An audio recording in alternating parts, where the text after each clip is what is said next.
நடுவில் கடந்து வரும்படி பரலோகத்தின் ஆண்டவர் செய்த நல்ல கிருபைகளுக்காக கர்த்தரை ஸ்தோத்திரிக்கிறேன். நல்ல சபை போதகருக்காக, இந்த சபையை தொடங்கின அருமையான ஐயாவுக்காக, இப்பொழுது இந்த சபைகளை கவனித்து வருகிற ஐயா ஜேக்கப் அவர்களுக்காக, பாஸ்டர் ராஜாராம் அவர்களுக்காக, பாடல் ஆராதனை நடத்தின தேவ மனிதருக்காக, கடந்து வந்திருக்கிறவங்க எல்லாருக்காக கர்த்தரை ஸ்தோத்திரிக்கிறேன். Praise the Lord. உலகத்திலே ரொம்ப சந்தோஷம் உங்களை காண்பது. அவ்வளோ தூரத்துலேருந்து வந்திருக்கிறீங்களா? கூட்டம் முடிஞ்சு ஒரு சேக்கரை வந்துட்டு போனேனே, நான் மறந்தாலும் மறக்கப்படாது. Praise the Lord. அல்லேலூயா. ரோமர் நிருபம். ஐயா காப்பியெல்லாம் இப்போ வருமா?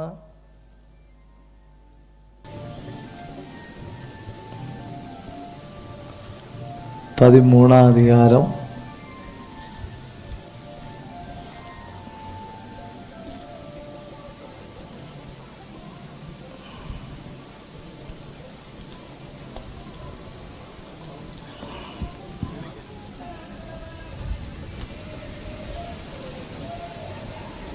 பதினொன்று முதல் 14 வரை உள்ள வசனங்கள் ஒருவர் சத்தமாய் தெளிவாய் வாசிங்க.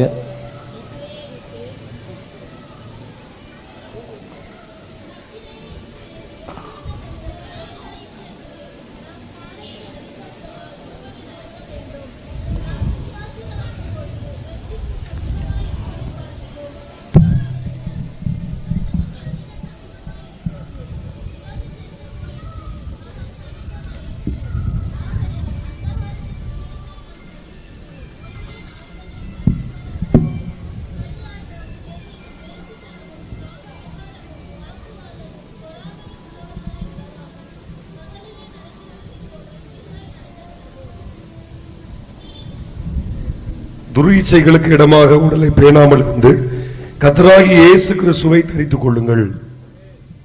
ரொம்ப நன்றி. தமிழ் தெரிஞ்சவங்க எல்லாம் கை தூக்குங்க. பாதி பேருக்கு தான் தமிழே தெரியுங்களா? தமிழ் தெரிஞ்சவங்க கை தூக்குங்க. 222வது பக்கம் பைபிள் கையில் எடுங்க. Page number 222. ரோமர் 13:11 முதல் 14 வரை நல்ல சத்தமா சேர்ந்து வாசிக்கலாம். நித்திரையை விட்டு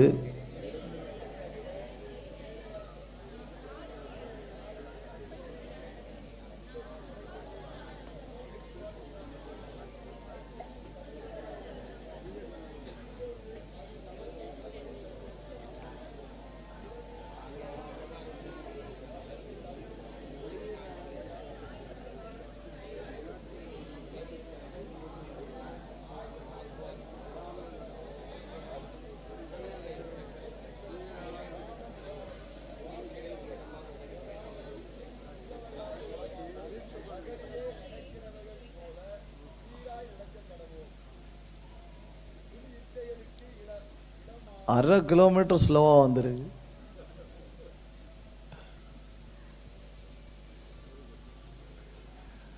இந்த ஆழ்ந்த சத்தியங்களை உள்ளடக்கின பகுதி ரோமர். அதுல இந்த பேசும்போது பாயிண்ட் 1, பாயிண்ட் 2, இந்த வக்கீல்மாரெல்லாம் ஜட்ஜுக்கு முன்ன நின்று பேசுவாங்க இல்லையா? அதில் சப்பும் சவுரும் ஒன்றும் பேச மாட்டேனும். எக்ஸாம் பேப்பரில் இருக்கும் இல்லையா, துண்டு துண்டா பேசணும். அது மாதிரி பவுல், your honour note the point, note the point, அப்படி அப்படின்னு சொல்லி பேசுறாரு.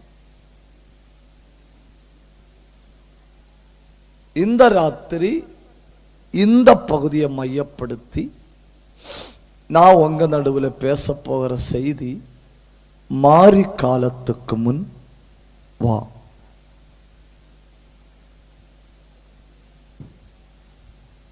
ஒரு தடவை சொல்லுங்க,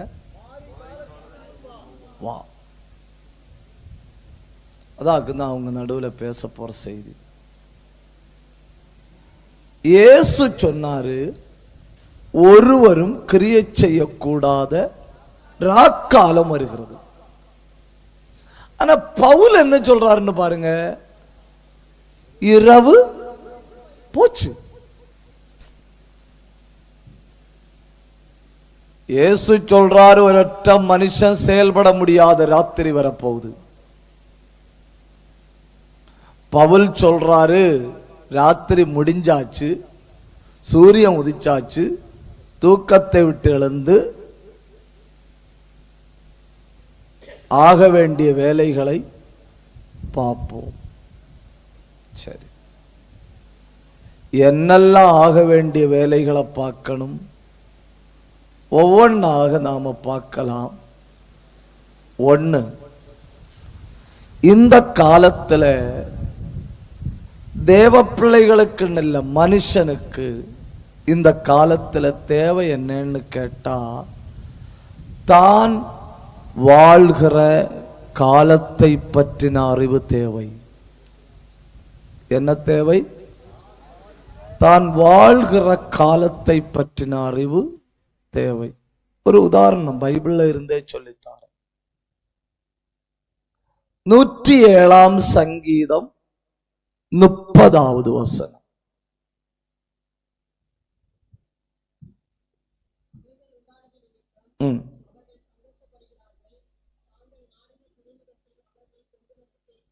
இது பைபிள்ல சொல்லி இருக்கிற பிரபலமான ஒரு துறைமுகம். அந்த துறைமுகத்துக்கு பேர் என்ன?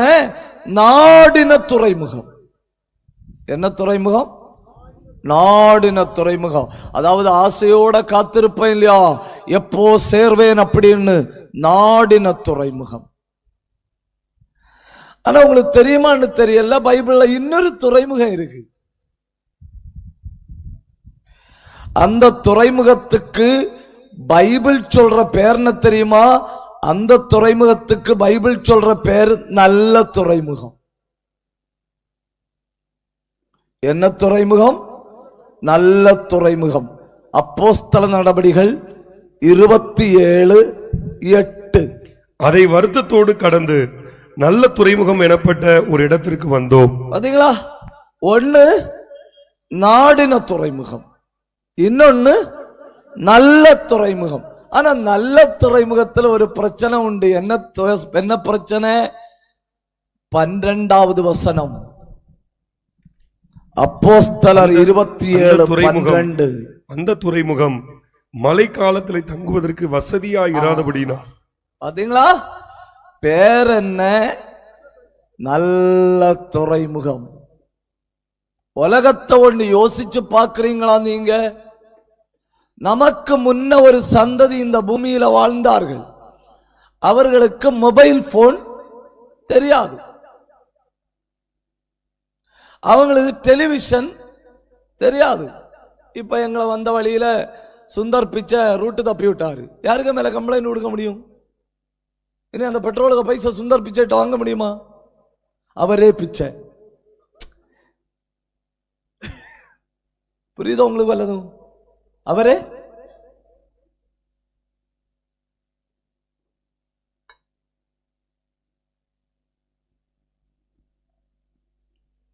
எல்லா ஃபெசிலிட்டியும் உள்ள உலகம்.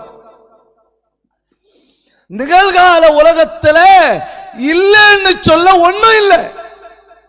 பிள்ளைகளுக்கு நேரம் போக்குறதுக்கு தனி, பெரிய ஆட்களுக்கு நேரம் போறதுக்கு தனி, சாப்பிடுறதுக்கு தனி.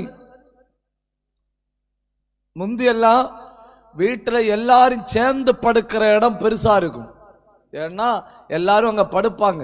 இப்ப அப்படி இல்ல. இப்ப வீட்டிலே பெருசு அடுக்களை, இப்ப வீட்டிலே பெருசது கிச்சன்.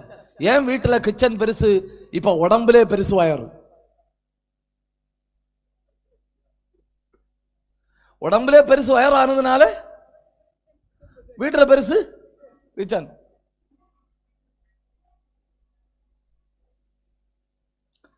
சில ஆட்களை நீங்க பாத்திரிகளான்னு தெரியல, வீட்டுக்கு மதிப்பு 2 லட்சமா இருக்கும். வீட்டுக்கு மதிப்பு 2 லட்சம். யாரும் போய் பார்க்காத டாய்லெட்டுக்கு மதிப்பு 5 லட்சம். பணத்தை எல்லாம் கொண்டு கக்கூசில தட்டிரு. புரியலையோ? எல்லா வசதி இருக்கு. சின்ன பிள்ளைகளுக்கு நேரம் போக தனி. யார பாருங்க, தனியா ஒரு இடத்துல 2 நிமிஷம் உட்கார்ந்தா உடனே பாக்கல கை போட்டு எதை எடுப்பாரு. நேரம் போறதுக்கு தேவையானது இருக்கு, பொழுதுபோக்கு தேவையானது இருக்கு, எல்லா அம்சங்களும் இருக்கு. ஏன்னா இது இப்போ நல்ல துறைமுகம். இது இப்போ நல்ல துறைமுகம். அங்க ஒரு பிரச்சனை. என்ன பிரச்சனை தெரியுமா? மழை காலத்தில் தங்குவதற்கு ஏற்றதல்ல, மாரி காலத்தில் தங்குவதற்கு ஏற்றதல்ல. உலகத்தில் எல்லா டெவலப்மெண்டும் எல்லா பொழுதுபோக்கு அம்சங்களும் எல்லாம் இருந்தாலும் நிகழ்காலத்து உலகத்தின் பிரச்சனைகளை பற்றின தெளிவான அறிவு தேவ பிள்ளைகளுக்கு வேணும். கை உயர்த்தி ஒரு அல்லேலியா சொல்லுங்க. அந்த அல்லேலியா உற்சாகமா சொல்லுங்க. அந்த அல்லேலியா சந்தோஷமா சொல்லுங்க. சரி, நிகழ்கால உலகத்துல நாம சந்திக்கிற சில பிரச்சனைகளை வேக வேகமாய் சொல்லணும். அதுக்கு முன்ன இந்த வார்த்தையை பேசினா இல்லையா மனுஷன், அந்த மனுஷனை பற்றி ஒரு 5 காரியம் சொல்லணும். ஏன்னா 3 நாளும் பிரசங்கம் இதுதானே. ரோமர் நிருபம் 13ஆம் அதிகாரத்தில் இருந்தானே 3 நாளும் பிரசங்கம். அப்ப நல்ல ஒரு இன்ட்ரோடக்ஷன் எல்லாம் போடண்டாமா? முதல்ல அவனை பற்றி, அவன் வாழ்க்கையின் தொடக்கத்துல, நீங்க மறக்கவே கூடாதுன்னு, வாழ்க்கையின் தொடக்கத்துல தேவ சபையை துன்பப்படுத்த வேண்டும் என்று வைராக்கியமா கிளம்புறான். வைராக்கியமா கிளம்புறான். இந்த உலகத்துல நீங்க பாருங்க, எதிர்த்து தாக்காத ஒரே சமூகம் தேவ பிள்ளைகள் மட்டும். மீதி ஆட்களை பாருங்க, ஒருத்தன் ஒரு கெட்ட வார்த்தை பேசினா மற்ற 2 கொடுத்துட்டு தான் போவாங்க. ஒருத்தன் காரை ஒரு தடவை துப்பினா மற்றவன் தொண்டையில் உள்ள தண்ணி வற்றி தீர்றது வரை துப்பிட்டு தான் போவாங்க.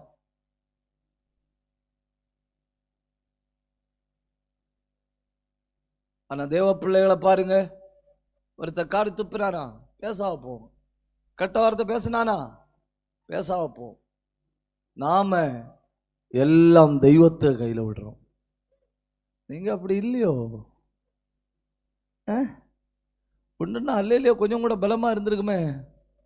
இல்ல பாஸ்டர், நான் அப்பப்ப கொடுத்துக்கிடுவேண்ணா. கை உயர்த்தி ஒரு அல்லையிலையே சொல்லுங்க, உற்சாகத்தோட சொல்லுங்க.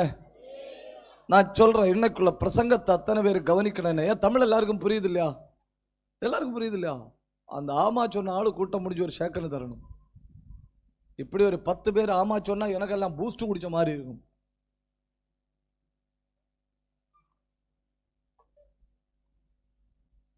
இப்ப அவன் பத்திரத்துல கையெழுத்து வாங்கி சபையை அழிக்காம விடமாட்டேன்னு சொல்லி சவால் விட்டுட்டு வரேன். ஏன்னா தமிழ் நல்லா இருக்கும், நல்லா பேசுவேன். கொஞ்சம் தாண்டி பாருங்க, ஃபர்ஸ்ட் கியர் போட்டு எடுத்ததுதான் உண்டு.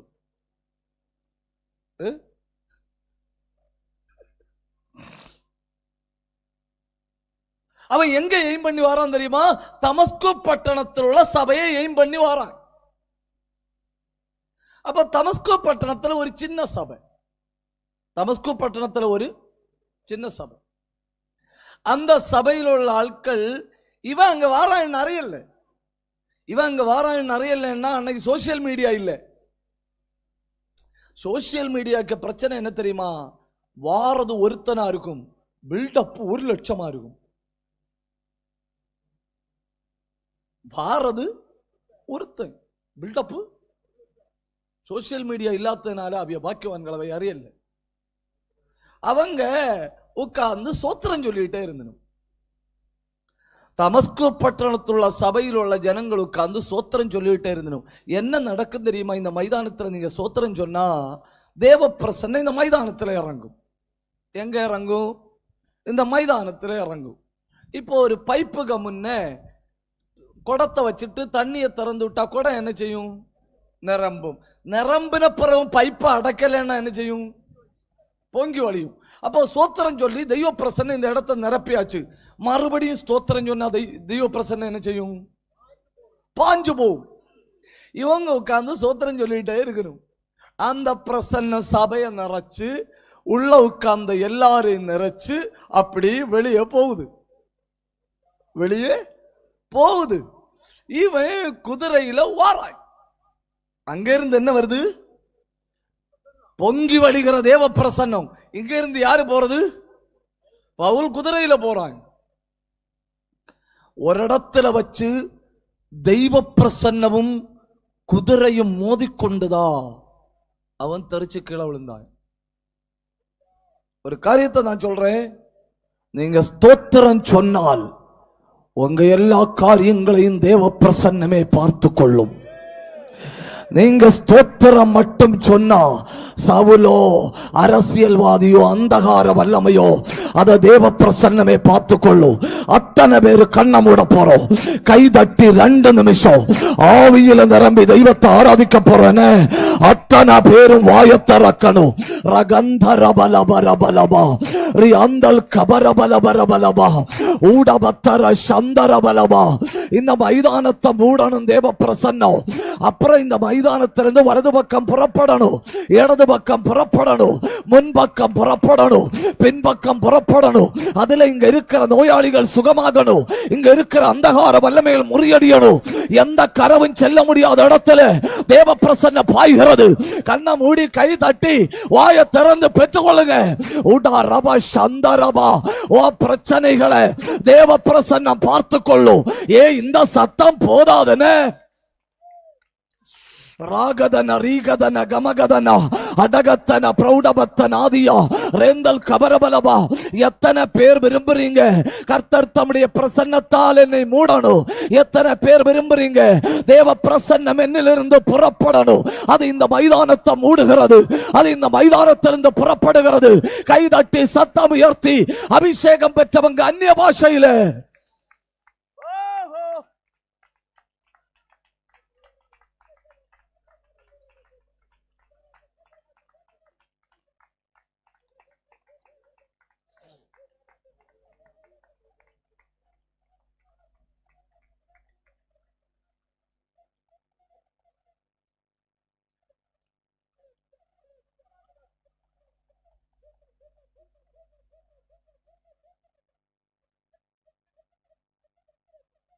ஒரு தடவை நான் ஒரு இடத்துல ஒரு கூட்டத்தில் பிரசங்கம் பண்ண போனேன். அந்த கூட்டத்தில் பிரசங்கம் பண்ண போனேன். மீட்டிங் போகிறதுக்குள்ள ஒரு வீட்டில் போய் டீ குடிச்சிட்டு போகலான்னு சொல்லி ஒரு பாஸ்டருடைய வீட்டில் டீ குடிக்க போனேன். டீ குடிச்சிட்டு அடுத்து நேரே பிரசங்கம் பண்ண போனேன். நான் டீ குடிச்சப்போ அந்த பாஸ்டருடைய மனைவி அந்த அம்மா அழுதுட்டே என்கிட்ட சொல்லுது, என் 4 பிள்ளைகளுக்கும் தெரியாது பாஸ்டர், எனக்கு ஒரு பிரச்சனை, எனக்கு இந்த பகுதியில் ஒரு பெரிய கட்டி இருக்கு, எனக்கும் என் புருஷனுக்கும் மட்டும் தெரியும், அது கேன்சரோன்னு பயமா இருக்கு, நீங்க பிரசங்கத்துக்கு போறதுக்குள்ள ஒன்று ஜெபம் பண்ணிட்டு போங்க. நான் சொன்னேன் நல்லா இருக்காது. பேட்டரி சார்ஜ் பண்ணிட்டு கை வைக்கிறதுக்கும் சார்ஜ் பண்ணக்கு முன்ன கை வைக்கிறதுக்கும் வித்தியாசம் உண்டு. நான் சொன்னேன் நாங்கள் போய் பிரசங்கம் பண்ணுவேன், பிரசங்கம் பண்ணிட்டு வந்து ஜெபம் பண்ணிட்டு போறேன். சரின்னு சொல்லி நான் பிரசங்கம் பண்ண போனேன். இவங்களும் அந்த கூட்டத்துக்கு வந்துடும். திடீர்னு கூட்டம் முடிக்கிற நேரத்தில் நான் சொன்னேன், யாராவது நோய் இருந்தால் கை தூக்குங்க, நான் ஜெபம் பண்ண போகிறேன். கொஞ்சம் பேர் கை தூக்கிச்சினும் நான் ஜெபம் பண்ணேன். மீட்டிங் முடிஞ்சு நான் இறங்கி வாரேன். பாஸ்டருடைய மனைவி அழுதுகிட்டே இருக்கணும். நான் சொன்னேன், சிஸ்டர் நீங்கள் கை தூக்குன்னு நினைச்சாக்கு நான் சொன்னேன், நீங்கள் ஏன் கை தூக்கல? அந்த பெண்மணின்கிட்ட சொல்லிச்சு, பாஸ்டர் நான் கை தூக்கலான்னு அந்த இடத்துல தடவி பார்த்தேன், கட்டிய காணல. அல்லேலூயா. அதாக்கும் தேவ பிரசன்ன, அதாக்கும் தேவ பிரசன்னம். சத்துருவுனக்கு விதித்த கெடு இந்த மைதானத்தில் வைத்து முடிகிறது. அந்தகார வல்லமைகளும் வாழ்க்கைக்கு விதித்த கெடு இந்த மைதானத்தில் வைத்து முடிகிறது. கைதட்ட முடிஞ்சா கைதட்டி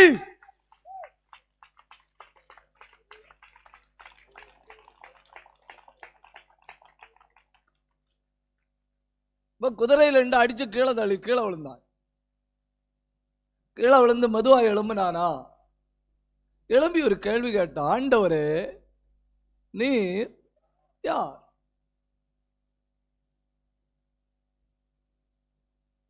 இவனுக்கு ஆதியாமத்திலிருந்து மல்கியா வரை எங்க கேட்டாலும் பதில் சொல்ல தெரியும்.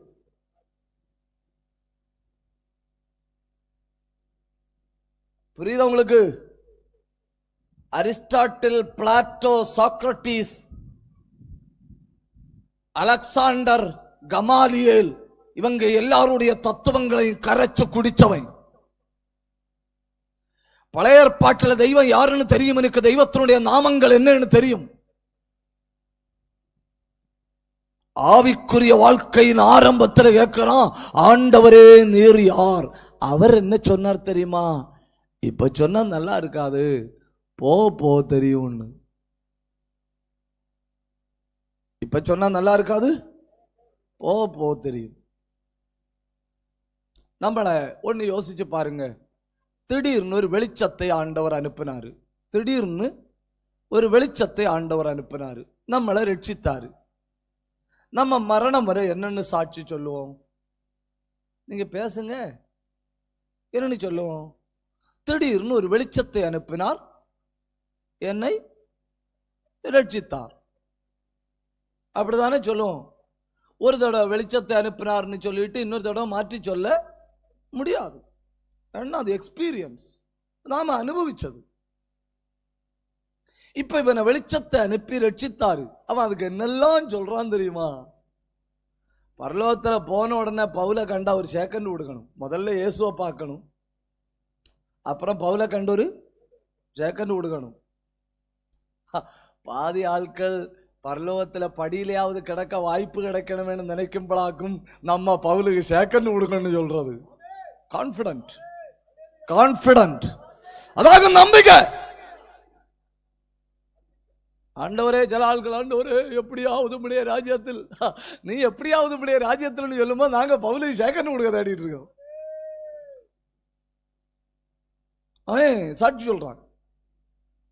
சாட்சி சொல்லும்போ நீங்க இந்த ராத்திரி உட்கார முடியும்னா 7 வார்த்தைகளை பயன்படுத்தினேன். நான் அந்த 7 வார்த்தைகளை சொல்லித்தாரேன்.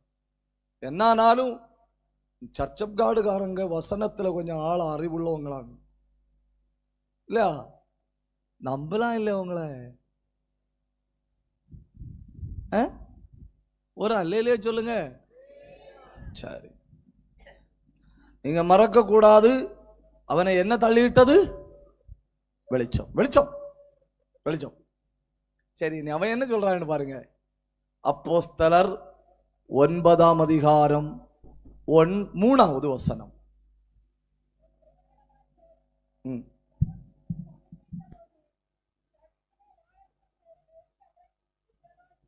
சொல்லுங்க. ஒரு ஒளி, சொல்லுங்க. ஒரு ஒளி, அவ்வளவுதானே. எவ்வளவு பெரிய philosophy, psychology, ontology, ophthalmology, oncology, deontology, dermatology, சப்பாலஜி, சௌராலஜி எல்லாம் படிச்சாலும் ஒரு ஒளி, அவ்வளவுதான். கொஞ்சம் நேரம் உட்கார்ந்து யோசிச்சு பார்த்தான். இவ்வளவு படிச்ச நான் ஒரு ஒளியில விழுந்தேன்னு சொன்னா என்னால அக்ரி பண்ண முடியல, என்னால அக்ரி பண்ண முடியல. அப்புறம் உட்கார்ந்து யோசிச்சு பார்க்கிறான், நான் ஒரு வெளிச்சத்துல விழுந்தேன்னு சொன்ன ஆளுவ கேப்பனு என்கிட்ட, நீ எப்படி விழுந்தேன்னு கேப்பனும். அடுத்தவன் சொல்றான், என்ன சொல்றான்னு பாருங்க. அப்போஸ்தல நடபடிகள் அதனுடைய 26ஆம் அதிகாரத்தை கொஞ்சம் கையில் எடுங்க. 13வது வசனம்.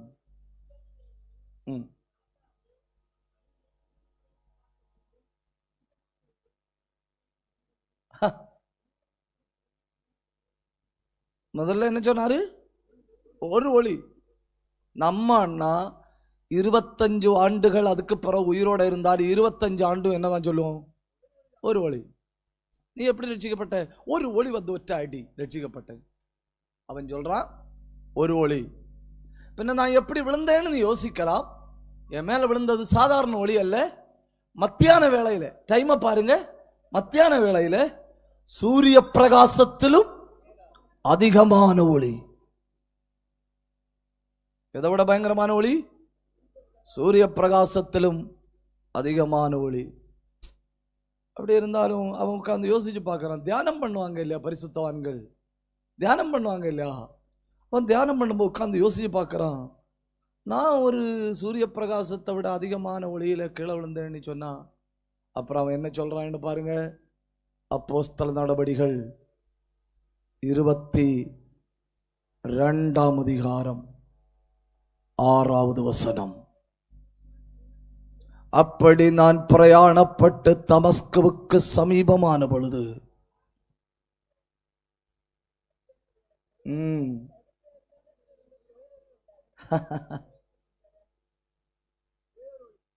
சொல்லுங்க, ஒளி. மெதுவா பேசுங்க. சூரிய பிரகாசத்திலும் இப்போ பேரொளி.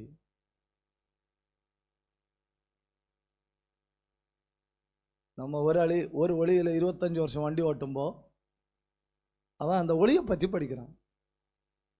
எதை பற்றி படிக்கிறான்? ஒளியை பற்றி படிக்கிறான். ஒளியை பற்றி படிச்சுட்டு சொல்றான், என்ன தொட்டது ஒளி? ஐ எம் சாரி, என்ன தொட்டது சூரிய பிரகாசத்திலும் அதிகமான ஒளி. ஐ எம் சாரி, என்ன தொட்டது பேரொளி. அப்புறம் அவன் சொல்றான், மன்னிக்கணும், என்ன தொட்டது ஒளி கிடையாது. என்ன தொட்டது ஒளி கிடையாது. அவளே 3 தடவை என்ன ஒளி தொட்டுன்னு சொன்ன, இப்போ ஒளி கிடையாதுன்னு சொல்ற. 2 கொரிந்தியர் 4ஆம் அதிகாரம் அதனுடைய 6வது வசனம்.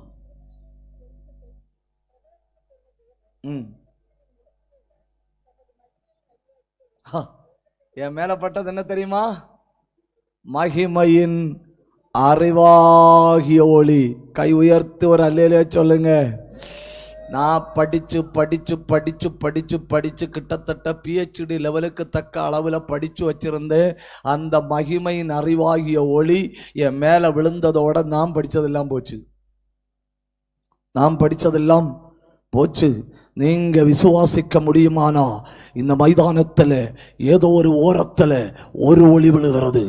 அந்த ஒளி பேரொளியாகிறது. அந்த பேரொளி அவருடைய முகத்தின் அறிவாகிய ஒளியாய் மாறுகிறது. கை தட்டி ஒன்னு ஆண்டவரை மகிமைப்படுத்துங்க.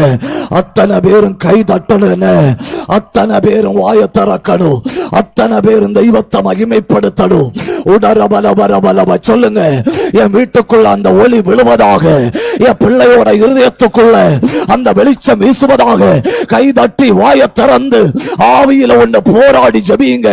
ரகதன கமதன. ஒரு ஆளு கூட இருளோட இந்த இடத்தை விட்டு போக கூடாது. நீங்க வந்திருக்கிற இந்த பாதையில ஒரு பெரிய வெளிச்சம்.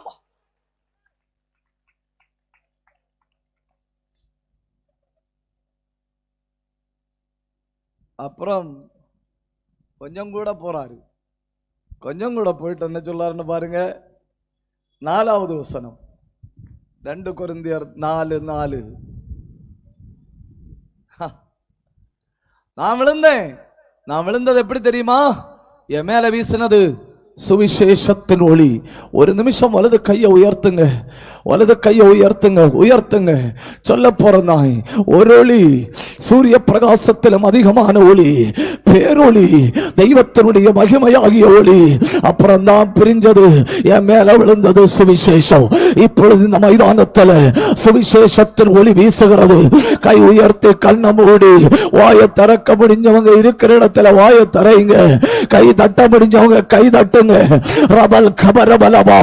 ஒரு மனுஷனுடைய திறமையை தாண்டி, ஒரு மனுஷனுடைய படிப்பை தாண்டி, ஒரு மனுஷனுடைய பணத்தை தாண்டி, ஒரு மனுஷனுடைய அறிவுகளை தாண்டி இந்த ராத்திரி உங்க சிந்தைக்கு உள்ளே, உங்க வாழ்க்கைக்கு உள்ளே, உங்க இருதயத்துக்குள்ளே சுவிசேஷத்தின் ஒளி ஊடுருவுகிறது.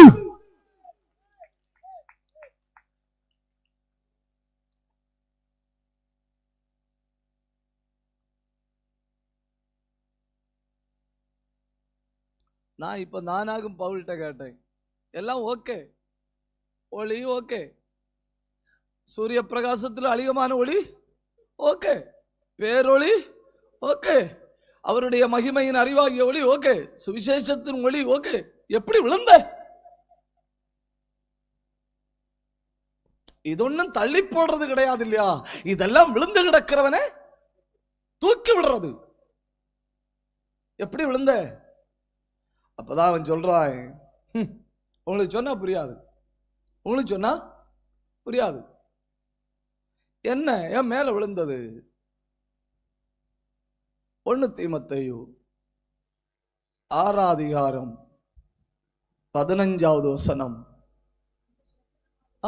அந்த ஒரு வார்த்தை மட்டும் பாருங்க.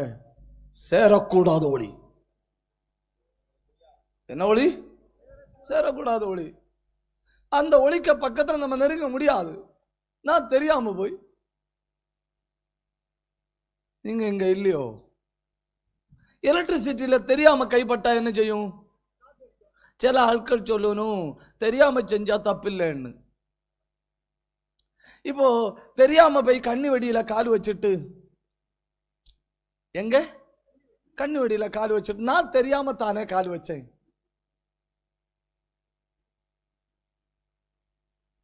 கண்ணி வெடிக்க தெரியாது, நீ அறிஞ்சு வச்சியா அறியாம வச்சியான்னு அதுக்கு கால் வச்சா வெடிக்க மட்டும் தான் தெரியும்.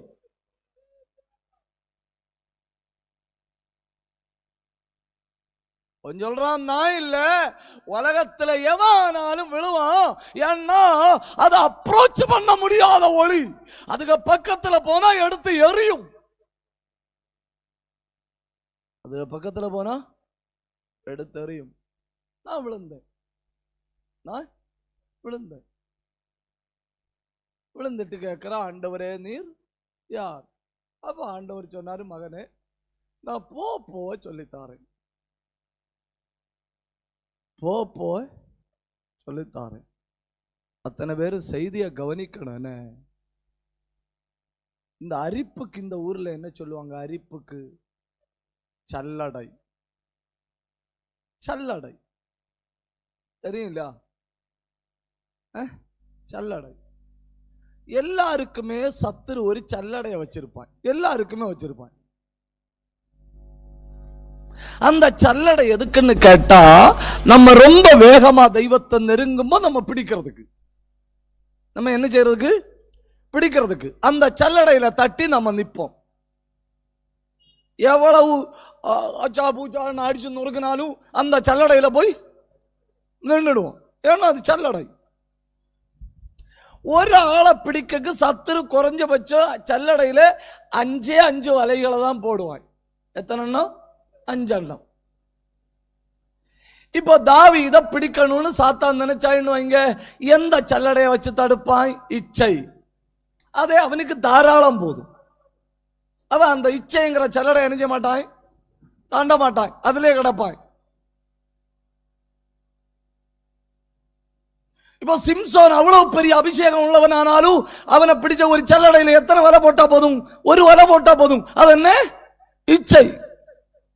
அப்ப 99% ஆட்களை பிடிக்க இந்த சல்லடையில எது மட்டும் போதும்? இச்சை மட்டும் போதும். அது மட்டும் போதும். என்ன சில ஆட்களை பிடிக்க அந்த சல்லடையில பொய்ய வைக்கணும், சில ஆட்களை பிடிக்க அந்த சல்லடையில பெருமையை வைக்கணும், சில ஆட்களை பிடிக்க எக்ஸ்ட்ரா வைக்கணும். அப்போ ஒவ்வொரு ஆள் என்ன செய்யும்? மாட்டும். எல்லாருமே சல்லடையில என்ன செய்யணும்? மாட்டணும். கொஞ்ச காலம் அந்த சல்லடையில மாட்டிட்டு தான் அப்புறம் தான் ஓஹோ அந்தகார வல்லமை என்னை பிடித்திருக்கிறதுன்னு சொல்லி அப்புறம் கொடைஞ்சு எடுத்து வருவனும். சத்துரு மேக்சிமம் சல்லடையில பயன்படுத்துறது 5 எண்ணம். மேக்சிமம் 5 எண்ணம். ஆனா உங்களுக்கு தெரியுமா, பவுலுக்கு சத்துரு 18 சல்லடைகளை பயன்படுத்தினான். எத்தனை சல்லடை? 18. யோசிச்சு பாருங்க. ஆராதனை வீரன் 7 தரம் கர்த்தரை துதிக்கிறேன் அப்படின்னு சொல்ற தாவீது 7 தரம் ராத்திரி மொத்தம் அழுதுட்டு இருப்பானாம். என் படுக்கையை கண்ணீரால் நனைக்கிறேன். அவனை பிடிக்க இந்த சல்லடையில 1 போதும். யாருக்குமே 5க்கு மேல சத்துரு யூஸ் பண்ணல. ஆனா பவுலுக்கு 18 எண்ணம். 18 சல்லடை வைத்து தடுத்த பின்பும் 18 சல்லடையை தாண்டி அந்த பக்கம் போய் நின்னுட்டு அவன் சொல்றான், பசியோ பட்டினியோ நிர்வாணமோ உபத்திரவமோ நிகழ்காரியமோ வருங்காரியமோ வேற எந்த சிருஷ்டியானாலும் கிறிஸ்துவின் அன்பை விட்டு என்னை பிரிக்க முடியாது என்று நிச்சயித்திருக்கிறேன். புரிஞ்சவங்க மட்டும் கை தட்டணும், புரிஞ்சவங்க மட்டும் கை தட்டணும். அதாக்கு கிருபை, அதாக்கு கிருபை. சத்துரு போட்ட எல்லா சல்லடையும் பவுத்துட்டு வெளியே வந்தாய்.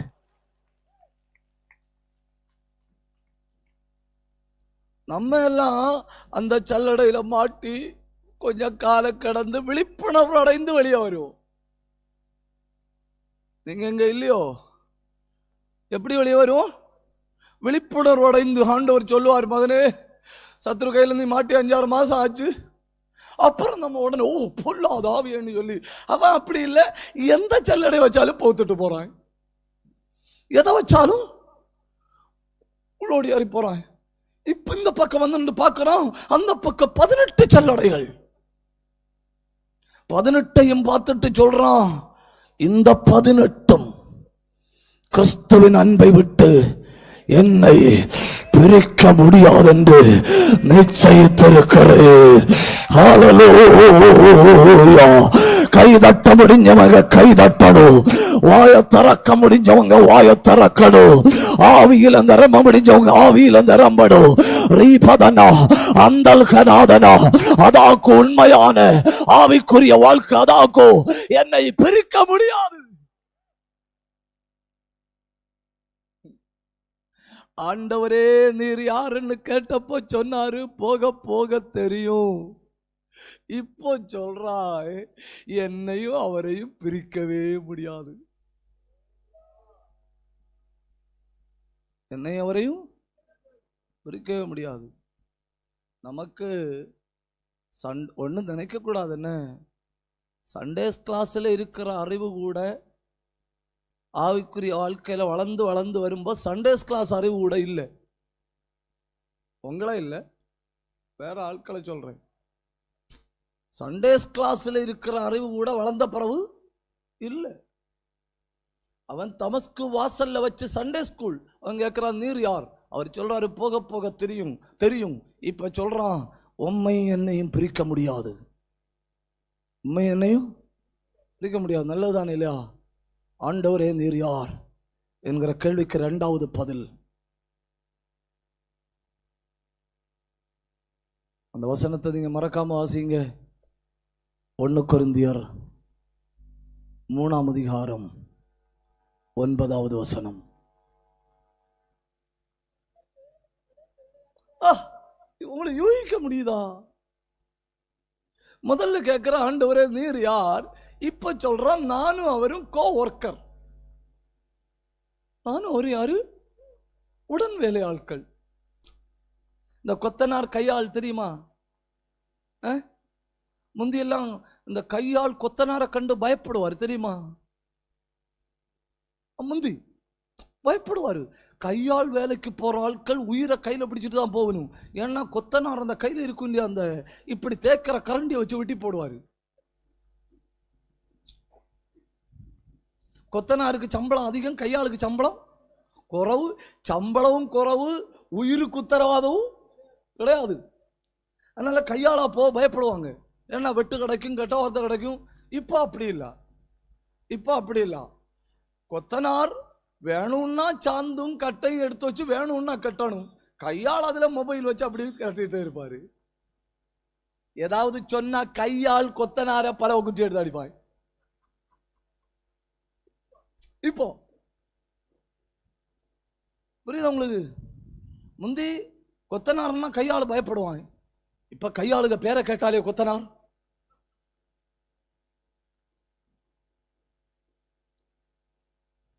யாருன்னே தெரியாது. தொடங்கினப்போ ரட்சிக்கப்பட்டப்ப யாருன்னே தெரியாது. வாழ்க்கையில ஒவ்வொரு சல்லடையா வருது. வஸ்திரத்தை இழக்கிறான். நிர்வாணம், நாசம், மோசம், பசி, பட்டினி. அப்புறம் சொல்றான், என்னையும் உம்மையும் பிரிக்க முடியாது நிச்சயித்திருக்கிறேன். இந்த மைதானத்தில் யார் அப்படி சொல்ல முடியும்? என்னையும் என் தெய்வத்தையும் பிரிக்கவே முடியாது. எந்த சல்லடை போட்டாலும் அவங்க மட்டும் கைதட்டி ஆண்டவரை மகிமைப்படுத்துங்க. ஹல்லேலூயா. கொஞ்சம் கூட வளர்ந்துட்டான், கொஞ்சம் கூட மேல வந்துட்டான். மேல வந்த பிறகு சொல்றான், உங்களுக்கு தெரியுமா நானும் ஆண்டவரும் எப்படின்னு? நானும் ஆண்டவரும் உடன் வேலையாட்கள். அவர் அந்த பக்கத்துல இருந்து கட்டிட்டே வராரு. என்ன அறிவுன்னு பாருங்க. ரொம்ப யோசிக்கப்படாதுன்னு. ரொம்ப யோசிச்சா உள்ள பிரச்சனை என்ன தெரியுமா? முன் பக்கத்துல வனாந்தரமும் பின்பக்கத்துல காடும்.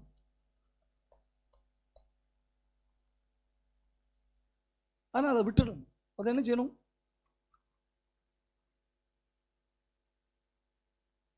முன்பக்கம் பார்த்தீங்களா, பின்பக்கம் பார்த்தீங்களா? ஏன் இப்படி எல்லாம் யோசிச்சா பின்ன? பைபிள் எடுத்து வச்சுட்டு ஒழுங்கா முதல் நாள் என்ன சொல்லணும்? நீ வெட்கப்படுவது இல்லை. அப்போ தலைமுடிக்கு பிரச்சனை இல்லை.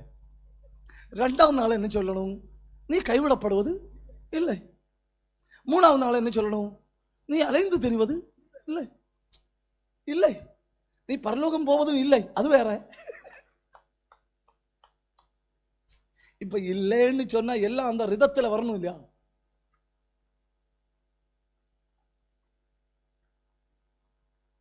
இப்படி எல்லாம் திங்க் பண்ணி போனா ஒரு அளவு வேண்டாம். அவன் சொல்றான், நான் கட்டினது இடியாது. பவுலை பார்த்து கேட்கிற, நீ கட்டினது எப்படி இடியாதுன்னு சொல்ற? ஏன்னா நாங்க 2 பேர் கட்டுறோம், நீங்க 2 பேர் கட்டினா இடியாதுன்னு எப்படி சொல்ற? அவன் சொல்றான், மறுபக்கத்துல இருந்து இன்னும் கட்டுகிறது யார் தெரியுமா? கர்த்தர். ஹல்லேலூயா, ஹல்லேலூயா. ஒரு நிமிஷம் அத்தனை பேரும் வலது கையை உயர்த்தி பிடிக்கணும். அத்தனை பேரும் வலது கையை உயர்த்தி பிடிக்கணும். உங்க தனிப்பட்ட வாழ்க்கையை நீங்களும் ஆண்டவரை சேர்ந்து கட்டுங்க. உங்க குடும்ப வாழ்க்கையை நீங்களும் ஆண்டவரை சேர்ந்து கட்டுங்க. உங்க சபையை நீங்களும் ஆண்டவரை சேர்ந்து கட்டுங்க. இந்த சத்தம் போதாதுன்னு, இந்த சத்தம் போதாது. என் தனிப்பட்ட வாழ்க்கையை நானும் ஆண்டவரும் இணைந்து கட்டுகிறோம். என் குடும்பத்தை நானும் ஆண்டவரும் இணைந்து கட்டுகிறோம். எங்க சபையை நானும் ஆண்டவரும் இணைந்து கட்டுகிறோம். இனி அந்த கையை நல்லா தட்டி நல்லா வாதரந்து ஆண்டவரை மகிமைப்படுத்துங்க. உடரப சந்தரபலபா ரியாந்தல் பிரௌடபரபலபா உடபல் கவரபலபா. உரத்த சத்தத்தில் தேவையில்லாம பதட்டப்படாத, தேவையில்லாம கவலைப்படாத. உன் வாழ்க்கையை உன் கூட நின்று கட்டுகிறார் ஆண்டவர்.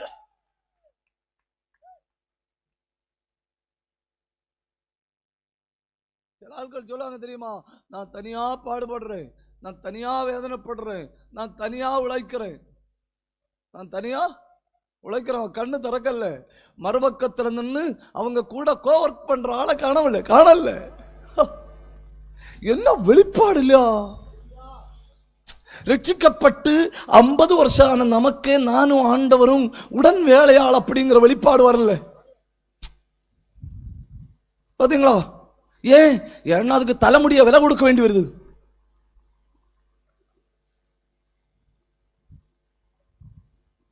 அவன் சொல்றான், நான் ஒரு கட்டை எடுத்து வச்சா பாதாளத்தின் மொத்த ஆவிகளும் சேர்ந்தாலும் அந்த கட்டை அங்கு தூக்க முடியாது. ஏன்னா தாங்குகிறது கர்த்தரின் கை. இதுக்கு இவ்வளவு அல்ல இல்லையா? இதுக்கு இவ்வளவு அல்ல இல்லையா? நான் உண்மையில நினைச்சேன் இந்த இடம் அதிரத்தக்கதா ஒரு அல்லையிலையோ சொல்லுவேன்னு.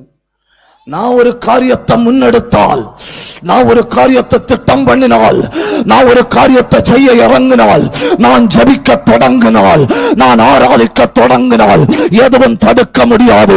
ஏன்னா என்னை தாங்கி பிடித்திருப்பது கர்த்தரின் கை.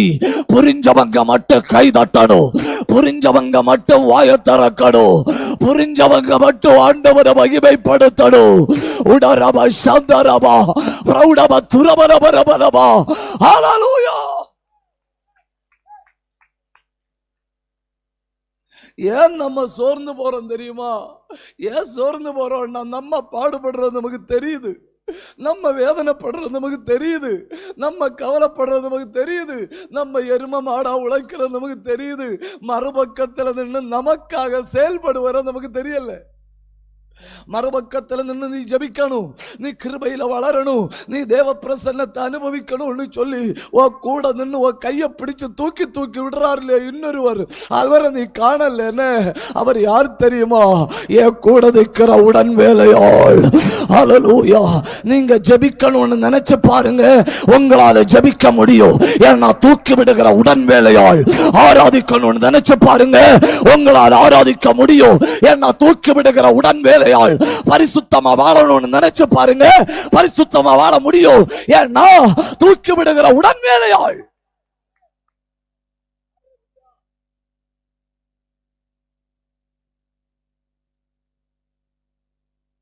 ஆண்டவரே நீர் யார்?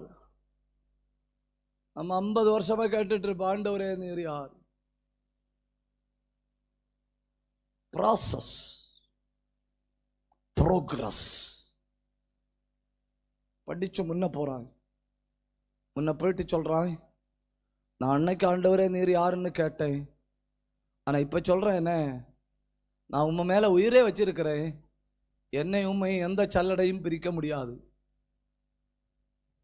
ஐயோ, உங்கள்கிட்ட போய் சொன்னேன் பார்த்தீங்களா, என்னை உண்மை எந்த சல்லடையும் பிரிக்க முடியாது. நமக்கு 5 சல்லடை போதும். சத்துரு கையில 5 சல்லடை வச்சிருந்தாங்கன்னா நம்மளை 50 வருஷம் தடுக்கலாம். எல்லா ஆட்களை பாருங்க, வாழ்க்கையின் எல்லா காலத்திலும் ஏதோ ஒரு கண்ணியில சிக்கிதான் இருப்பாங்க. எல்லா காலத்திலும் ஒரு கண்ணியில சிக்கிதான் இருப்பாங்க. ஒரு கண்ணியில இருந்து வெளியே வந்து அப்படி 6 மாசம் ஃப்ரீயா இருந்த உடனே அடுத்த கண்ணியில போய் விழுவாங்க. அவங்களுக்குன்னு அவன் சத்துரு 5 சல்லடை வச்சிருப்பான், 5ஐயும் மாற்றி மாற்றி போடுவான். இந்த வருஷத்துக்கு இது, அடுத்த வருஷத்துக்கு இது போதும், 5 எண்ணம் போதும். திரும்பி பாருங்க, நீங்க அதிக சோதிக்கப்பட்ட காரியங்களை பாருங்க, ஒரு 3-4 சல்லடையா இருக்கும். 3-4 சல்லடைக்கு நாம தாங்கல. அவனுக்கு சத்துரு டெய்லி சல்லடை உண்டாக்கிட்டு இருந்தான். டெய்லி உண்டாக்கிட்டு பார்க்குறான், இதை வச்சா தடுக்க முடியுமா, வச்சான், பொத்துட்டு போச்சு. அடுத்து ஒன்று உண்டாக்கி வச்சான், இதில் தடுக்க முடியுமா, வச்சான், போத்துட்டு போச்சு. 18 சல்லடைகளையும் போத்துட்டு அந்த பக்கம் போயிட்டு சொல்றான், இந்த உலகத்தில் உம்மை விட அன்பு எனக்கு யாரிடத்திலையும் இல்லை. ஹல்லேலூயா. கை உயர்த்தி அத்தனை பேரும் வலது கையை உயர்த்தி படிங்க. சொல்லுங்கப்பா, நாம் ரொம்ப நேசிக்கிறேன். வாயை திறந்து சொல்லுங்கண்ணே, வாயை திறந்து சொல்லுங்கண்ணே. அப்பான்னு கூப்பிடுங்க, அது ஒரு பாக்கியம் இல்லையா? உலகத்தில் உள்ள எல்லாவற்றை விட ரொம்ப நேசிக்கிறேன். எந்த சல்லடையிலையும் என்னை சத்துரு மாட்ட வைக்க முடியாது. வாயை திறந்து சொல்லுங்க, ஒரு தீர்மானமா சொல்லுங்க. சத்துரு போடுகிற சில சல்லடைகள் இந்த ராத்திரி எரிக்கப்படுகிறது. அந்தகாரத்தின் வல்லமைகள் உன்னை சிக்க வைக்கும்படி போடுகிற சில சல்லடைகள் நெருப்பு விழுகிறது. இச்சை என்கிற சல்லடை இனி பயன்படுத்தவே முடியாது. அது எரிந்து கொண்டிருக்கிறது, எரிந்து கொண்டிருக்கிறது.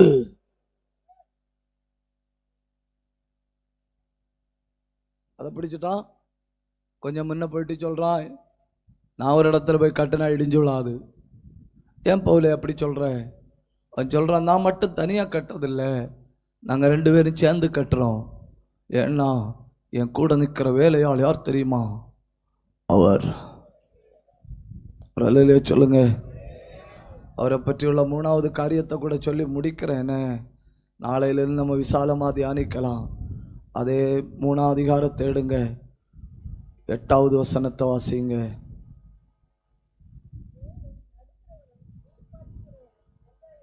பத்தாவது வசனத்தை வாசிங்க. சிற்பாசாரி. என்ன? சிற்பாசாரி. இங்க பாருங்க, நான் கிடக்கல ஒரு கல்லு. இந்த கல்லுல எனக்கு கல்லு தான் தெரியுது. எனக்கு என்ன தெரியுது? கல்லு தான் தெரியுது. ஆனா சிற்பங்களை வடிவமைக்கிற ஒரு மனுஷன் கையில இந்த கல்லை கொண்டு கொடுத்தா அவன் ஒருவேளை இந்த கல்லுக்குள்ள ஒரு தூதனை பார்க்க முடியும்.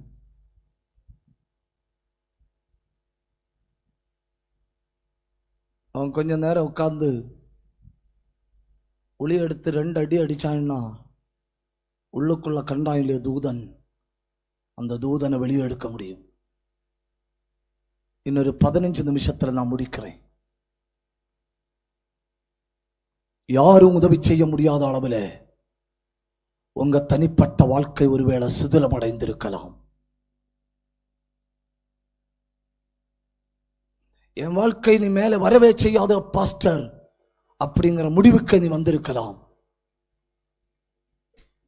இனி வாழ்ந்த என்ன, ஏதோ இந்த ஒரு வாழ்க்கையை பேருக்காக வாழ்ந்துட்டு போகணும் அப்படின்னு யோசிச்சு கொண்டிருக்கலாம். ஒருவித தூக்க மயக்கத்தின் ஆவி உன்னை பிடிச்சு முழங்கால நின்ன உடனே நீ கொட்டாய் மட்டும் விட்டு கொண்டிருக்கலாம். ஒரு காரியத்தையும் உற்சாகத்தோட செய்ய முடியாதபடி மனமடிவின் ஆவி உன்னை பிடித்தே வைத்திருக்கலாம்.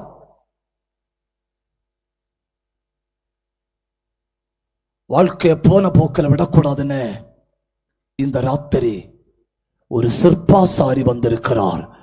அவர் கையில கொடுத்தா அவர் இந்த ராத்திரி நம்மை வடிவமைக்க போகிறார். புரிஞ்சவங்க மட்டும் ஒண்ணு கை தட்டி, புரிஞ்சவங்க மட்டும் ஒண்ணு கை தட்டி, உடரபலபலபலப சந்தரபலபலபலபா ரியாந்தல் கபரபலபலபலபா அல் கபரபல பிரௌடபத்தனாதனா அந்தூரபதன கடகதனா அல் கமன சந்தரபலபா.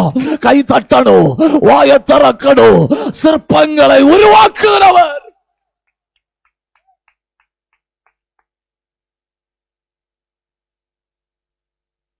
தலைக்கு மேல வந்த பாவம் அடுத்து ஒரு எதிர்நீச்சல் போட்டு மேற்கொள்ள முடியாத அளவில் அந்த பாவத்தின் தண்ணி உங்களை இழுத்து போயிருக்கலாம்.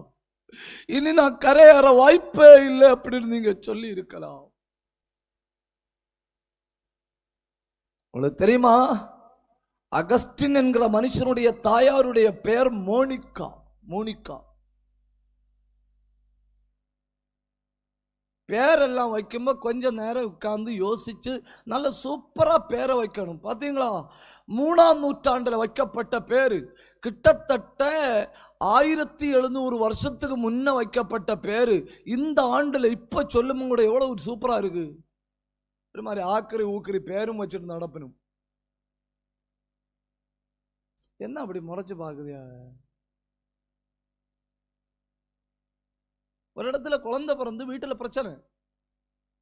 மனைவி சொல்லுது, பிள்ளைக்கு பேர் என் பேர்ல இருந்து தொடங்கணும், பிள்ளைக்கு பேர் என் பேர்ல இருந்து தொடங்கணும். புருஷன் சொல்றாரு, உனக்கு பிள்ளைக்கு மேல பங்குன்னா எனக்கு சம பங்குண்டு, உன் பேர்ல இருந்து தொடங்கணும்னா என் பேர்ல முடிக்கணும். ஒரு முடிவுக்கு வந்துடும். மனைவிக்கு பேரு மல்லிகா, பிள்ளைக்கு பேர் என்னத்துல தொடங்கணும்? மா. புருஷனே பேரு கிறிஸ்டோபர், பிள்ளைக்கு பேர் எதுல முடியணும்? கிரி. சேர்த்து பார்த்தப்பதான் தெரியுது மாக்ரி. மல்லிகாய்க்கு மாயும், கிறிஸ்டோபருக்கு கிரியும்.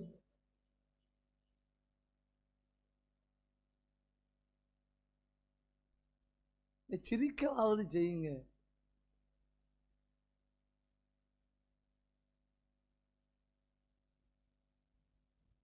அன்னைக்கு அந்த காலத்துல மோனிகா மகனுக்கு பேர் அகஸ்டின் வச்சிருக்கு.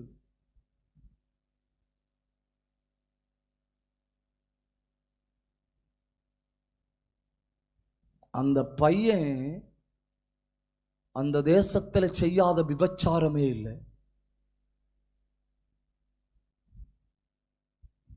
அந்த தெருவிலோடி நடந்து போகும்போ 2 பக்கத்தில் இருக்கிற வீடுகளில் உள்ள பெண்களோடும் விபச்சாரம் செய்கிறதாக்கும் அகஸ்டினுடைய வேலை. இதை கேள்விப்பட்டு தாயார் வீட்டுக்குள்ள உட்கார்ந்து அழுவாங்களாம். ஒரு தடவை அந்த மோனிகா சபையில போய் சொன்னாங்களாம், என் மகனுக்கா ஜபிங்க. அப்போ அந்த பாஸ்டர் ஒரு காரியம் சொல்லி கொடுத்தாராம்.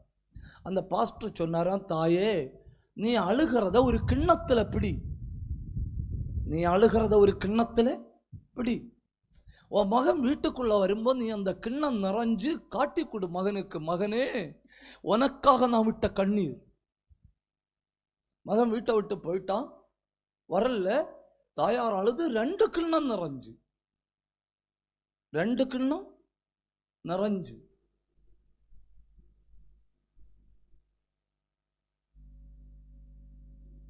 பெண்கள் ஆண்கள்கிட்ட அழுது சாதிக்க முடியும். ஏன்னா அவர்கள் எலும்பினால் உருவாக்கப்பட்டவர்கள், இவன் மண்ணினால் உருவாக்கப்பட்டவன். தண்ணி மண்ணில் விழுந்தா மண் என்ன செய்யும்? ஆனா இவங்கள்ட்ட போய் அழுது ஏதாவது சாதிக்க முடியுமா?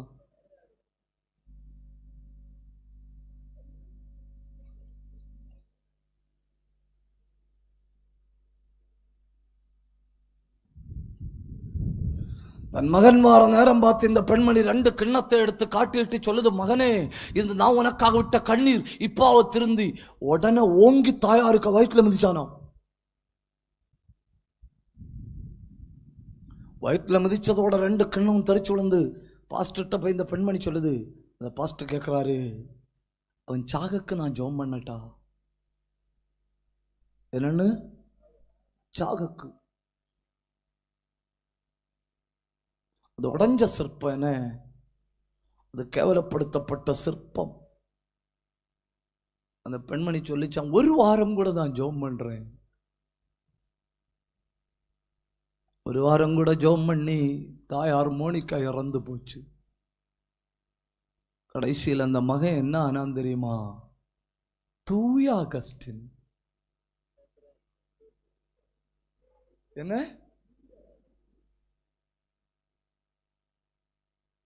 உனக்குள்ள ஒரு சிற்பம் இருக்கு, அது வெளிப்படாதபடி மூடி வச்சிருக்கு. உனக்குள்ள ஒரு சிற்பம் இருக்கு. தேசத்தில் அத்தனை பேரும் புகழத்தக்க ஒரு வாழ்க்கை உனக்குள்ள மறைந்திருக்கு. ஆனா அதை வாழ விடல சாத்தான்.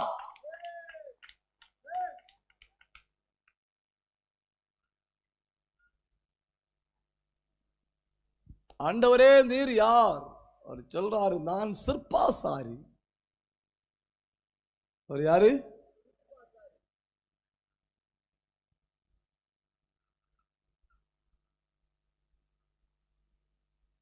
இந்த ஸ்கூல்ல ஃபர்ஸ்ட் பெஞ்சு, செகண்ட் பெஞ்சு, லாஸ்ட் பெஞ்சு அப்படின்னு உண்டு, தெரியும் உங்களுக்கு? ஃபர்ஸ்ட் பெஞ்சில் இருக்க ஆட்கள் எல்லா சப்ஜெக்டுக்கும் 100, 88, 90.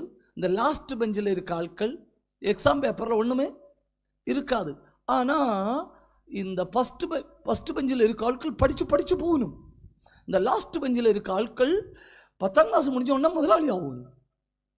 இவன் முதலாளி ஆகி ஃபர்ஸ்ட் பெஞ்சில் இருந்தவனுக்கு வேலை கொடுப்பான்.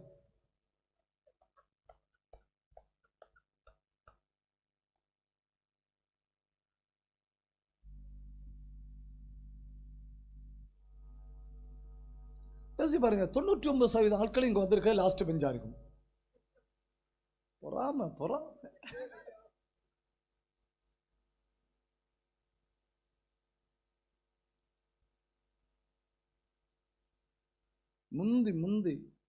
முந்தி எல்லாம் ஸ்கூல்ல ஒரு பழக்கம் உண்டு.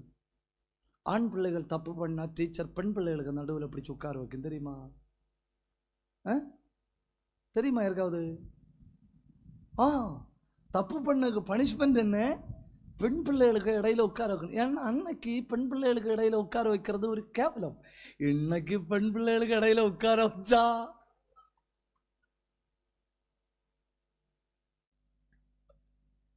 அவன் சொல்லுவான், thank you teacher, that's very nice, I'll be here the whole year.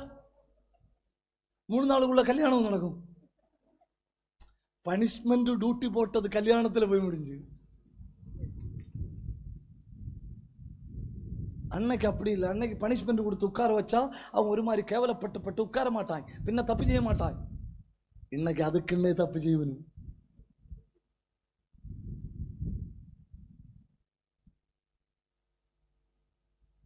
புத்தி உள்ள சிற்பாசாரி. உங்க வாழ்க்கையின் எந்த பகுதி வடிவமைக்கப்படணும்? உங்க குடும்பத்தின் எந்த பகுதி வடிவமைக்கப்படணும்? வாழ்க்கைய மொத்தம் கேவலப்படுத்தி போட்ட ஒருத்தனை தூய அகஸ்டின் என்கிற மேன்மைக்கு கொண்டு வர தெய்வத்தால முடியும்னா உங்களுக்குள்ள இருந்து ஒரு சிற்பத்தை ஆண்டவர் வடிவமைக்க விரும்புகிறார். ஹல்லேலூயா. சிலர் ஒருவேளை புருஷனுக்காக ஜெபம் பண்ணிட்டு இருக்கலாம், சிலர் ஒருவேளை மனைவிக்காக ஜெபம் பண்ணிட்டு இருக்கலாம், சிலர் ஒருவேளை வீட்டுக்காக ஜெபம் பண்ணிட்டு இருக்கலாம், சிலர் ஒருவேளை பிள்ளைகளுக்காக ஜெபம் பண்ணிட்டு இருக்கலாம். இந்த உலகத்தில் எந்த மனுஷனையும் வடிவமைக்க வல்லமையுள்ள ஒரு சிற்பாசாரி ஒரு நிமிஷம் வலது கையை உயர்த்தி ஆண்டவரை பார்த்து சொல்லுங்க, ஆண்டவரே என்னை வடிவமைப்பீராக.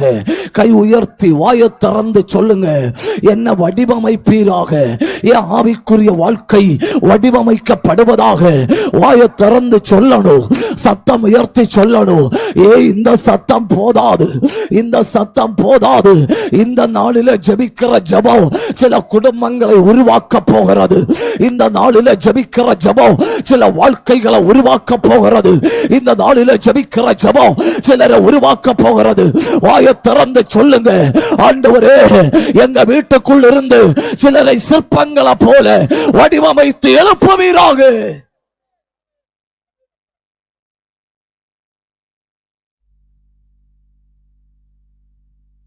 ஒரு பையன் ஊர்ல அறியப்பட்ட குண்டா, என்ன காரியத்துக்கும் அடி போடுறதுல மிடுக்க.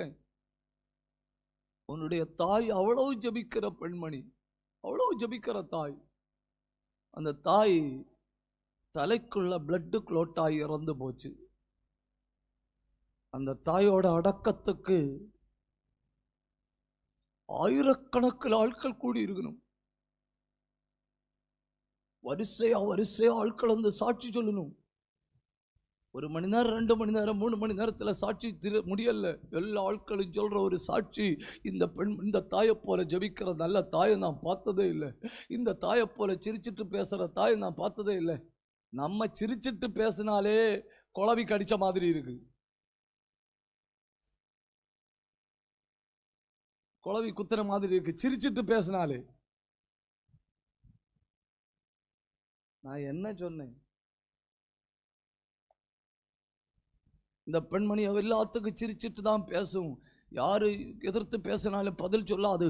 இந்த தாயை போல ஜபிக்கிற தாயை நாங்க பார்த்ததில்லைன்னு நூற்றுக்கணக்கில் ஆட்கள் மீ சாட்சி சொல்லணும். குண்டாயுசம் காட்டுற மகன் உட்கார்ந்து இருக்கிறான்.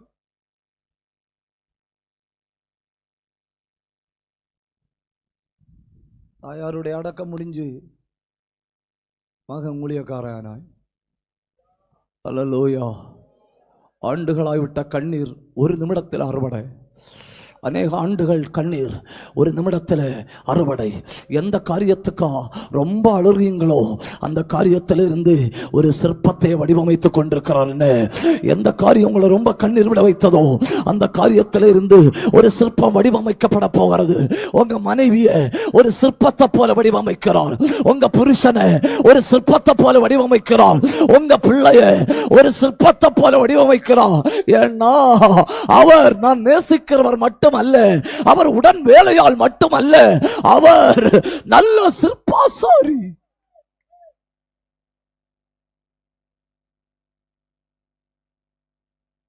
எத்தனை பேர் நான் என் குடும்பம் ஆண்டவரால் வடிவமைக்கப்படணும். நான் தொடர்ச்சியா நாளைக்கு பேசுவேனே. எத்தனை பேர் நான் என் குடும்பம் ஆண்டவரால் வடிவமைக்கப்படணும் அப்படின்னு விரும்புறீங்க? அவங்க எல்லாம் அப்படி எழும்பி நில்லுங்க. நம்ம ஒரு நல்ல பாட்டு பாடி ஆராதிக்க போறேன்னு எழும்பி நில்லுங்க. எல்லாரும் எழும்பி நில்லுங்க. சத்திய வார்த்தை நம்பியவா, நித்திய ஜீவன் உனக்களிப்பா. நல்ல கை தட்டனே. சத்திய வார்த்தை நம்பியவா, நித்திய ஜீவன் உனக்களிப்பார். உன் பேரை ஜீவ புஸ்தகத்தில் உண்மையாயின்று எழுதிடுவார். வருவாய் தருணம் இதுவே அலை. நல்ல கை தட்டி, நல்ல கை தட்டி. தருணம் இதுவே அழைக்கிறாரே வல்ல ஆண்டவர் இயேசு அண்டை. வாழ்நாளை எல்லாம் வீணாளாய் வருத்தத்தோடு கழிப்பது ஏன்? வாழ்நாளை எல்லாம் வீணாளாய் வருத்தத்தோடு கழிப்பது ஏன்? சத்தம் உயர்த்தி கூப்பிடு. பாதம் சரணடைந்தால் வாழ்வித்து உன்னை சேர்த்து கொள்வார். வருவாய் தருணம் இதுவே. இந்த மைதானத்தை தேவ பிரசன்னம் மூடுகிறது. இந்த மைதானத்தை தேவ அன்பு மூடுகிறது. அநேகரை ஆண்டவர் தொட்டு கொண்டிருக்கிறார். சத்தம் உயர்த்தி கை தட்டி. தீராத பாவ வியாதியையோ மாறாத உந்தன் பலவீனவோ, தீராத பாவ வியாதியையும் மாறாத உந்தன் கோர குருசில் சுமந்து காயங்களால் நீ குணமடைய வருவாய் தருணம் இதுவே. அழைக்கிறாரே இயேசுவனை வருவாய் தருணம் இதுவே. அழைக்கிறாரே வல்ல ஆண்டவர் இயேசுவனை. அழகு மாயை நிலைத்திடாதே, அதை நம்பாதே மயக்கிடுமே. அழகு மாயை நிலைத்திடாதே, அதை நம்பாதே மயக்கிடுமே. மரணம் ஒரு நாள் சந்திக்குமே. மறவாதே உன் ஆண்டவரை வருவாய் தருணம் அழைக்கிறாரே வல்ல ஆண்டவர் இயேசுவனை வருவாய் தருணம் இதுவே. வல்ல ஆண்டவர் இயேசுவனை சத்திய வாக்கை நம்பியவா. நித்திய ஜீவன் உனக்கு சத்திய வாக்கை கை தட்டி வாய திறந்து இருக்கிற இடம் அசையத்தக்கத ஆவியில் ஆராதிங்க. உடர வர வர வர வர சந்தர வர வர வர வர உட உட வர வர வர வர வர நிக்க வர வர வர வர வர அத்துர வர வர வர வர பரந்த அபிஷேகம். கை தட்டி வல்லமை இறங்குது. கண்ணை மூடி பெற்றுக்கோ.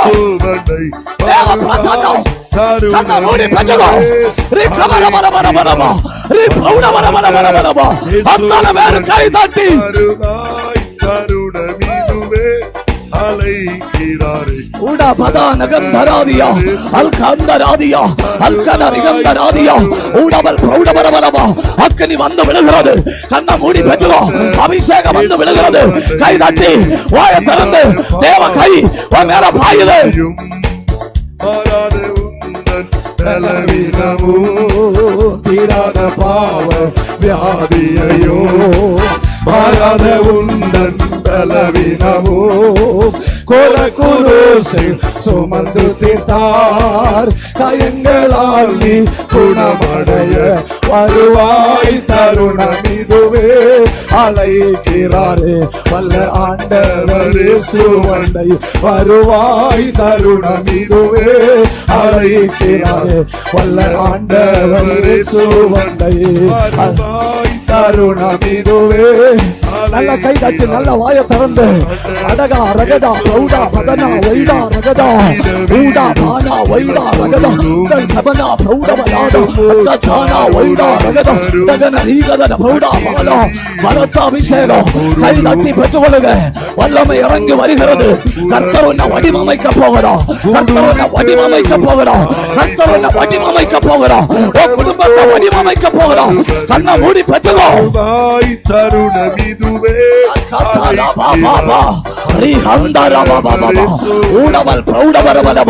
எல்லா பக்கத்துல ஒரு வல்லமை, எல்லா பக்கத்துல ஒரு அபிஷேகம், எல்லா பக்கத்துல ஒரு தேவ பிரசன்னம். கண்ணை மூடி பெற்றுக்கொள்ளுங்க. சிஸ்டர் கூப்பிடு. தேவ கை உன்னை தொடுகிறது. தங்கச்சி கூப்பிடு. கத்தோட வல்லமை மேல பாயுது. ஐயா கூப்பிடு. ஆவியானவர் உன்னை தொடுகிறார். வல்ல வந்தர வந்தர மால ரகதா ரகதா நாத உடவர் அந்தல் பௌடே ரிகத அந்தல் கமனா வைடா ரகத ரகன ரீதன பௌடவ நாத அந்தல் கமனா அக்னி வந்து விழுது ஒரு ஒளி விழுது அது பேரொளி அது சேரக்கூடாத ஒளி கண்ணா மூடி பெற்றுவா உன் வீட்டுக்குள்ள ஒரு ஒளி ஆண்டவரே சோவனை அருவாய் தருணமீருவே அழைக்கிறார் வல்ல ஆண்டவர் இயேசுவனை மறுவாய் தருணமீருவே அழைக்கிறாரே வல்ல ஆண்டவர் இயேசுவனை மறுவாய் தருணமீருவே அழைக்கிறாரே வல்ல ஆண்டவர் இயேசுவனை. ஹல்லேலூயா.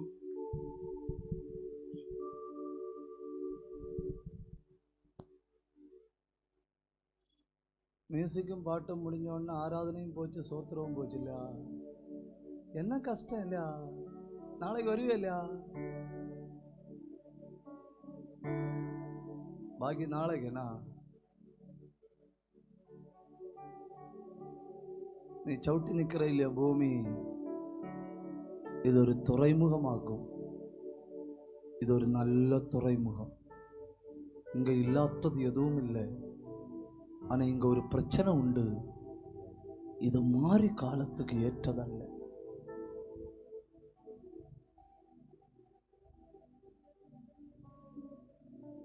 ஒருவேளை போன கன்வென்ஷன்லையும் காலம் தாழ்த்தி இருக்கலாம். இந்த ஆண்டு தொடங்கினப்பவும் காலம் தாழ்த்தி இருக்கலாம். இந்த ராத்திரி நீங்க கேட்டது தேவ சத்தம். தேவ சத்தம். நான் பைபிள்ல இருந்து தெளிவான வசனத்தை எனக்கு ஆண்டவர் தந்திருக்கிற கிருபைக்கு தக்கபடி பேசினேன், அவ்வளவுதான். ஆனா உங்க இருதயத்தில் ஈட்டி போல பாய்ந்தது தெய்வ வல்லமை. இந்த மேடையில இருந்து தீர்க்க தரிசனமா சொல்றேன், கர்த்தர் உங்களை வணைய முடியும். கர்த்தர் உங்களை வணைய போகிறார். உங்க குடும்பத்தில் ஒரு சிற்பாசாரியாக இறங்கி வருகிறார். இடிந்து விழுந்த அந்த பகுதியில் தெய்வத்தினுடைய கை வைக்கப்படுகிறது. அந்த பலவீன சரீரத்தை ஆவியானவர் தொடுகிறார்.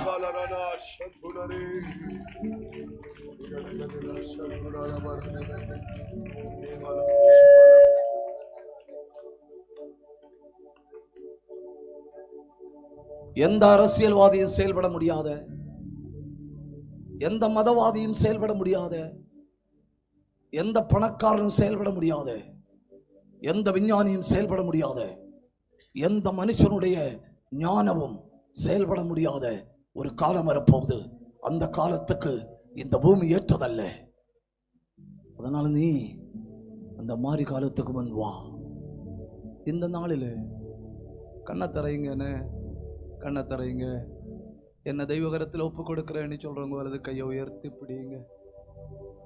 என்னை தருகிறேன் தருகிறேன் கரத்தில் உயர்த்தி பிடிங்க.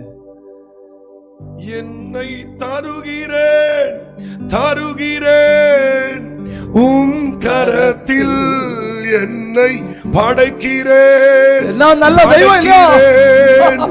உம் பாதத்தில் என்னை தருகிறேன் தருகிறேன் உம் கரத்தில் என்னை படைக்கிறேன் படைக்கிறேன் உம் பாதத்தில் உருவாக்குமே என்னை உருவாக்குமே உருவாக்குமே என்னை உருவாக்குமே. என்னை தருகிறேன் தருகிறேன் உம் கரத்தில் என்னை படைக்கிறேன் படைக்கிறேன் உம் பாதத்தில் என்னை தருகிறேன் தருகிறேன் உம் கரத்தில் என்னை படைக்கிறேன் படைக்கிறேன் உம் பாதத்தில் உருவாக்குமே என்னை உருவாக்குமே உருவாக்குமே என்னை உருவாக்குமே. அணைந்து கொள்ளுகிறவர்.